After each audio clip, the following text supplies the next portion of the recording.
एका बाजूला चीन, दुसऱ्या बाजूला अमेरिका, मध्ये रशिया युक्रेन युद्ध आणि मिडल ईस्ट मधला वाढता तणाव. या सगळ्यात अचानक पंतप्रधान नरेंद्र मोदी 5 देशांच्या दौऱ्यावर निघतात.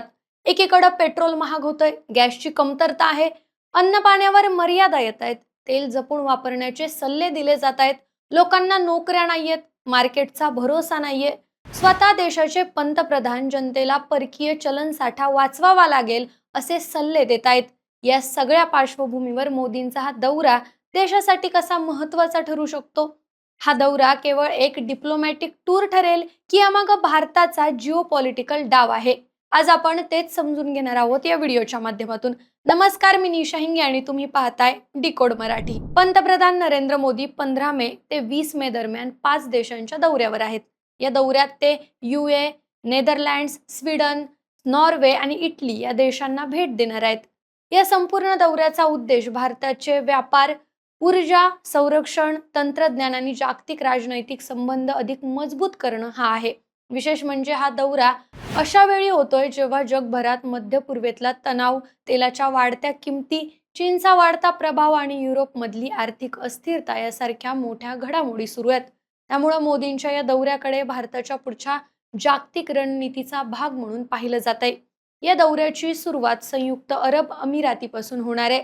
15 मे रोजी मोदी अबुधाबीमध्ये राष्ट्राध्यक्ष मोहम्मद बिन झायेद अल नाह्यान यांची भेट घेणार आहेत. या बैठकीत ऊर्जा सहकार्य, तेल आणि वायू पुरवठा, गुंतवणूक आणि संरक्षण सहकार्य या मुद्द्यांवर चर्चा होणार आहे. भारतासाठी हा दौरा खूप महत्त्वाचा मानला जातो, कारण भारताच्या ऊर्जा सुरक्षेमध्ये आखाती देशांची मोठी भूमिका आहे.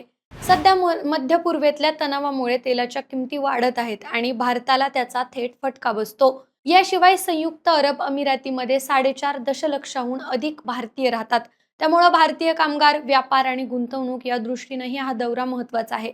या भेटीत भारत आणि यूए दरम्यान संरक्षण, गॅस पुरवठा आणि रणनीतिक तेल साठा यासंबंधी अनेक करार होण्याची शक्यता व्यक्त केली जाते. यानंतर मोदी नेदरलँड्सला जाणार आहेत. 15 ते 17 मे दरम्यान ते डच पंतप्रधान रॉब जेटन यांची भेट घेतील. याशिवाय नेदरलँड्सचे राजा विलेम अलेक्झांडर आणि राणी मॅक्सिमा यांच्याशीही त्यांची बैठक होणार आहे. या दौऱ्यात संरक्षण क्षेत्र, सेमीकंडक्टर टेक्नॉलॉजी, ग्रीन हायड्रोजन आणि जलव्यवस्थापन यावर चर्चा होणार आहे. नेदरलँड्स हे युरोपामधले टेक्नॉलॉजी आणि इनोव्हेशनसाठी ओळखलं जातं. भारताला सध्या चिप उत्पादन, ग्रीन एनर्जी आणि मॉडर्न टेक्नॉलॉजी क्षेत्रात गुंतवणूक हवी आहे. त्यामुळे हा दौरा भारताच्या औद्योगिक आणि टेक्निकल महत्वाकांक्षासाठी महत्त्वाचा मानला जातोय. 17 ते 18 मे दरम्यान मोदी गोथेनबर्ग येथे स्वीडनचे पंतप्रधान उल्फ क्रिस्टरसन यांची भेट घेतील. या बैठकीत कृत्रिम बुद्धिमत्ता, हरित ऊर्जा, संरक्षण, स्पेस रिसर्च, स्टार्टअप्स आणि आधुनिक तंत्रज्ञान यावर भर असणार आहे. स्वीडन हा जगातला एक मॉडर्न टेक्नॉलॉजी असलेल्या देशांपैकी एक मानला जातो. विशेष म्हणजे मोदी युरोपियन उद्योग परिषदेलाही संबोधित करणार आहेत. भारताला सध्या चीनचा पर्याय म्हणून स्वतःला उभं करायचंय आणि युरोपियन उद्योग भारतात गुंतवणूक करतील अशी अपेक्षा आहे. त्यामुळे हा दौरा फक्त राजनैतिक नाही तर आर्थिकदृष्ट्याही महत्त्वाचा आहे. स्वीडन नंतर मोदी 18 ते 19 मे दरम्यान नॉर्वेला ओस्लो येथे होणाऱ्या 3ऱ्या भारत नॉर्डिक शिखर परिषदेत सहभागी होणार आहेत. विशेष म्हणजे एखाद्या भारतीय पंतप्रधानाचा नॉर्वेला होणारा हा तब्बल 43 वर्षांनंतरचा दौरा आहे. या भेटीत मोदी नॉर्वेचे पंतप्रधान जोनास गार स्टोरे, राजा हेलार्ड आणि राणी सोन्या यांची भेट घेतील. या दौऱ्यात नॉर्डिक देश सध्या पर्यावरणपूरक तंत्रज्ञानात जगात आघाडीवर आहेत आणि भारताला त्यांच्यासोबत भागीदारी वाढवायची आहे. या दौऱ्याचा शेवट इटलीमध्ये होणार आहे. 19 ते 20 मे दरम्यान मोदी इटलीच्या पंतप्रधान जॉर्जिया मेलोनी आणि राष्ट्राध्यक्ष सर्जिओ मॅट्रेला यांची भेट घेतील. या बैठकीत व्यापार, संरक्षण, clean energy, science and tech सेक्टरमधलं सहकार्य वाढवण्यावर चर्चा होणार आहे. भारत आणि इटली यांच्यात 2025 ते 2029 या कालावधीसाठी जॉईंट स्ट्रॅटेजिक ॲक्शन प्लॅन तयार करण्यात आलाय. तोच पुढे नेण्याचा प्रयत्न या भेटीत होणार आहे.